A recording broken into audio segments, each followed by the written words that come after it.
And we are now joined live by Laura Otieno, who's in the casualty area at the Kakamega County Referral Hospital, where parents are streaming in and streaming out, of course, in a lot of panic. Laura, good evening. It's such tragic news coming through to our newsrooms. What is the state of the pupils who were injured during that stampede?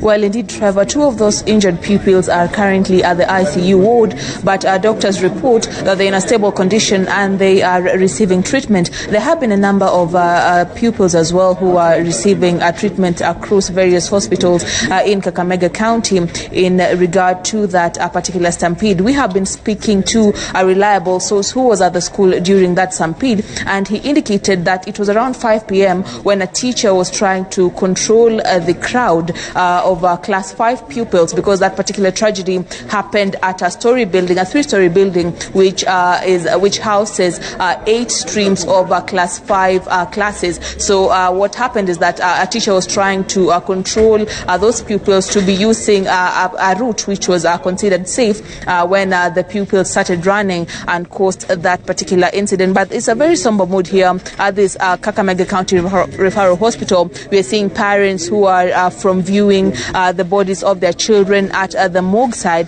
There's also a tracing that has been set up outside this particular hospital, where parents are trying to locate their children, because we are receiving reports that up to this time there's some parents who have not known the fate or where their pupils or their children exactly are. So if I could speak to 2 or 3 parents here, tafadhali anza na jina, kisha how did you receive the news of this tragic incident? I was just rang. My name is Mheshimiwa Mwalimu David Ikunza, the former immediate head teacher of this school for the last 20 years. It is shocking. I cannot give any explanation because I've just come here only to find dead bodies. And therefore, I'm calling on members of the public to be cool so that we get exactly what has happened, because we cannot give any explanation as per now. Yeah. And maybe if I could get a parent, Nimzazi Wewe, who is willing to speak. Can I get a parent who's willing to speak, perhaps? Okay. None of them are willing to speak. But Trevor, I'm seeing there's a stretcher, or there's the member of parliament, area member of parliament, that is making his way to this place. If he could perhaps speak to us. Mheshimiwa, please come. Welcome to Citizen TV.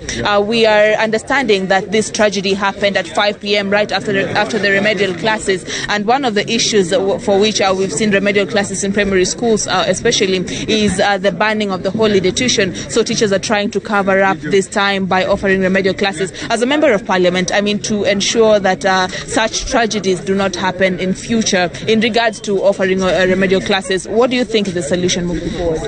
I got this information around 8 p.m. this evening, and up to now we are trying to find out the facts, the causes of this tragedy.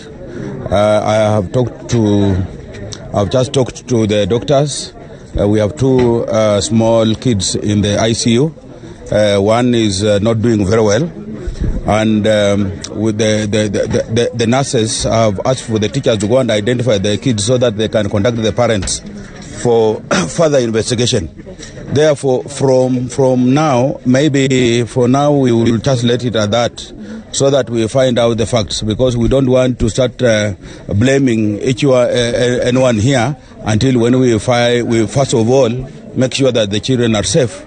Then that's when we can now start finding out the facts as they were.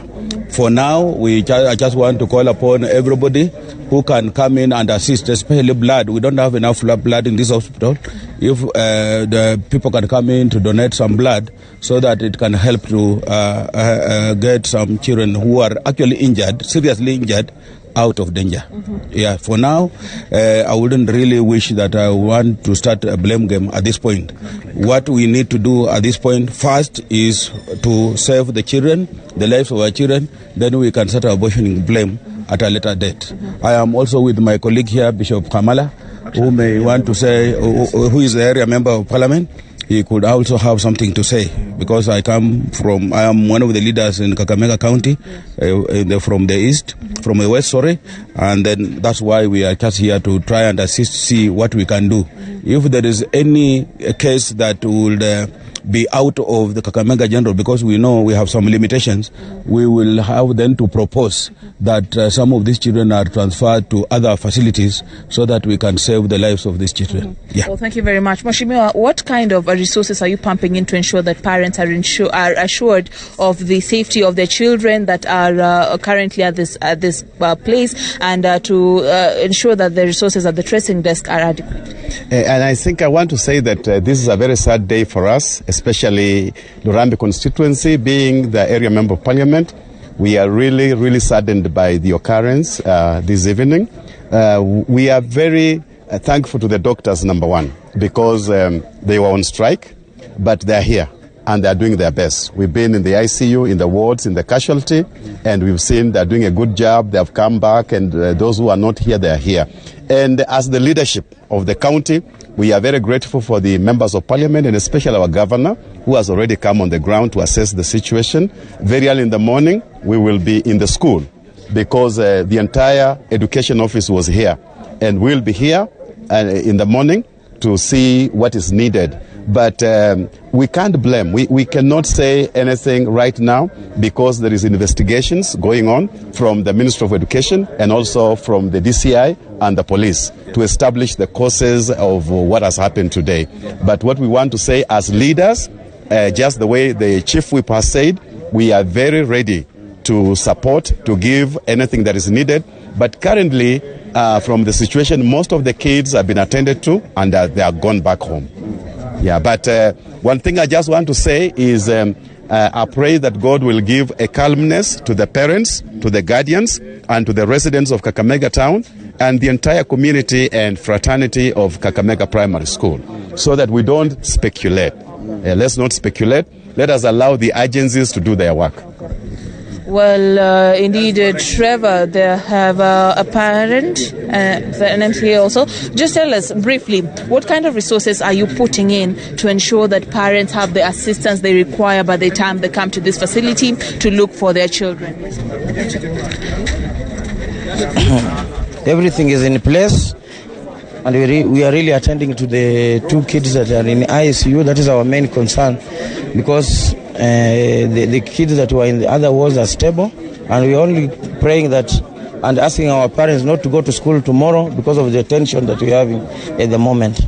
Well, Trevor, that is the situation. Right now we are at the casualty department at the Kakamega County Referral Hospital, and a crowd is slowly building up. I mean, parents, some of them are really restless because they do not know where their children are. So far, there are 19 pupils that are admitted at this particular facility. 14 fatalities reported, but then 2 are in ICU and the 17 are receiving treatment at the general ward. But of course, we have been receiving reports that the number might be growing because some parents are bringing their children as late as 30 minutes are going to this particular facility to receive treatment of various cases of injuries. Remember, Kakamega Primary School is a public primary school that has a total population of 3,000 pupils, but the ill-fated building where the stampede was witnessed today is a Block 5, a 3-story building that has 8 classes of 8 streams of the Class 5 cadre, Trevor.